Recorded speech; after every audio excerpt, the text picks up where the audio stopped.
Good afternoon, friends. Greetings, one and all. Welcome to In the Seat, episode 5. And it is not my intention in these In the Seat episodes to be so specific as to in the seat, i.e., things that go on the road. First of all, let me preface what I'm about to say by my first week in my brand new Peterbilt 2027 with the guinea pig interior mirrors. Maybe I'll take some pictures and post them as a follow-up. Interior video mirrors, as well as the external mirrors. So I have twice as many mirrors as the normal Peterbilt going down the road. Just about twice as many, I should say. So there's that. So what instigated me after a bit of a hiatus from recording any In the Seat is another PSA to caveat on episode 4, in which I spoke about seatbelts and things.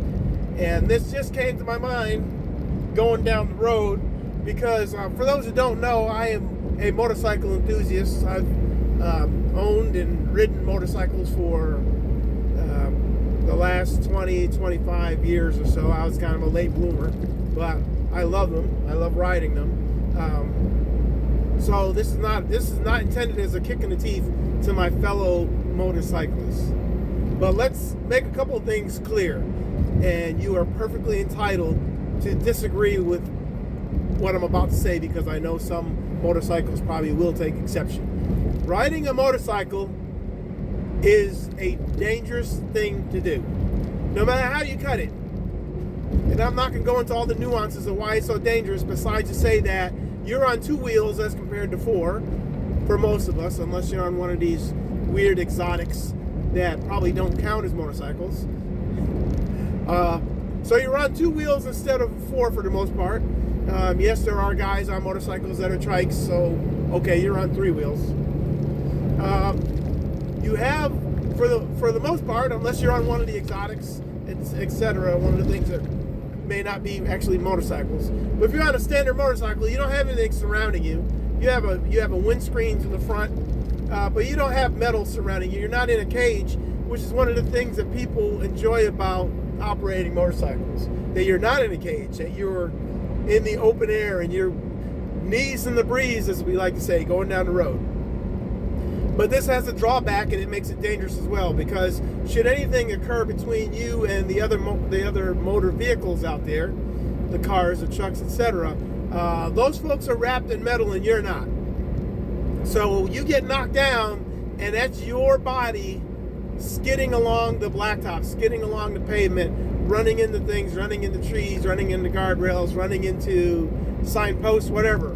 That's you, not your vehicle. That's you running into it.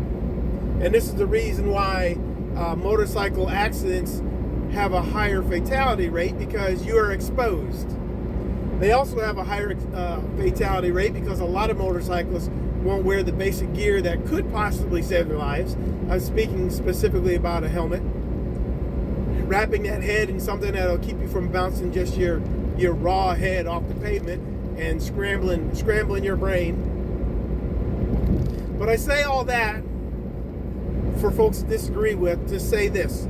So just a couple of minutes ago, a group of motorcyclists came up in the passing lane. I'm over here minding my business, over here on the right.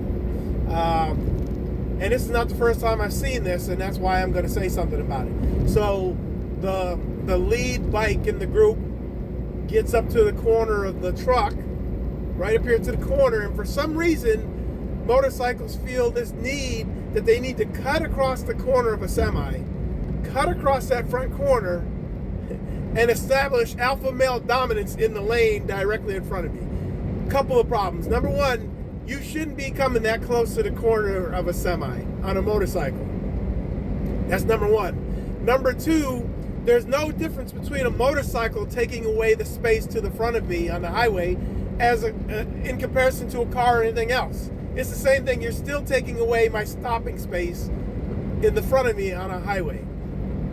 Not only that, but heaven forbid that you cut my corner, Mr. or Mrs. or Miss Motorcyclist. You cut my corner, get up in front of me, and have an emergency develop right there up in front of me. There's no way that I can take this thing and avoid turning you into some type of not good looking thing on the highway surface. There's no way I can avoid it. I'm going highway speed. You get up right in the front, you have something bad happens right in front of me on this corner, you're a goner, and then there I am feeling horrible the rest of my life because you don't know how to provide proper space to a semi. I say all that to say this. My rule when I'm on my motorcycle is I always have this bubble around me, especially with semis. My rule with a semi when I'm on the bike is this: I'm behind you, I'm next to you, I'm gone. I don't lollygag next to the semi. I don't hang out next to the tandems or anything like that. I'm behind them and I'm in front of them. It's that simple. And then when I get in front of them, I'm not cutting over in front of them 2 seconds after I've gotten past them. I'm staying in that passing lane until I'm well up the road to where I know I have a nice little buffer. It's like talking to a brick wall, because the things that motorcyclists do, the speeding and the riding on shoulders when you shouldn't be up on the shoulder, and all this zippering or getting in between cars that's legal in some states, unnecessary, and it causes issues. Once again, my fellow motorcyclists, if you don't agree with me, feel free to give me your 2 cents, but that's the position I'm going to hold. Well, I've gone a little long here in episode 5. Hopefully in episode 6 I can get back to some things that I'd like to discuss that are more along my mindset as far as the abolition of child sacrifice. That's what I really like to talk about. But a lot of days I'm sitting in the seat in my brand new Pete, and my brain is just fuzz. The road can fuzz your brain. So I'm fuzz and I'm like, I don't feel like doing a video. But that motivated me when that just happened with that motorcycle. So I just felt like coming out and giving my 2 cents. Take it for what it's worth. Listen and pay heed if you so choose. If you so choose to cut even closer to the corner semis when you're out there riding. Everybody makes their choices. Everybody has to live with their consequences. Jesus Christ is King. Child sacrifice is an abomination. It must be abolished. To the glory of God. Ride those bikes right out there. Ride them right.